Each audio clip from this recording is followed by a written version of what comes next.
জীবনের সবচেয়ে গুরুত্বপূর্ণ সিদ্ধান্তগুলো একা একাই নিতে হয়, কারণ জীবনের কঠিন মুহূর্তগুলোতে কেউ পাশে থাকে না, এমনকি নিজের পরিবারটাও। ধীরে ধীরে সবাই কেটে পড়ে নানা অজুহাত দেখিয়ে। সেই মুহূর্তটাতে শুধু নিজের পাশে থাকে শুধু নিজেই। যারা নিজের মনকে ফলো করে তারাই নিজের সুপ্ত প্রতিভাটা সবাইকে দেখাতে পারে। বাকিরা ফলো করে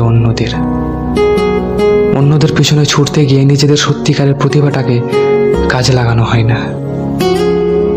একা একা চলাটাও কঠিন। যারা একা চলতে শুরু করেছে অন্যরা তাকে একাই ছেড়ে দিয়েছে। তাই একা চলা মানুষগুলো সব জানে যে তাদের কি করতে হবে, আর বাকিরা তো শুধু স্রোতের উপর গা ভাসিয়েছে। স্রোত যেই দিকে যাবে তারাও সেই দিকে যাবে। তারা ভালো কোনো এক্সপিরিয়েন্সও করতে পারে না। অন্যেরা কি ভাববে, আমরা এইসবই ভাবি বেশি। একা চলতে শিখে গেলে অন্যরা কি ভাববে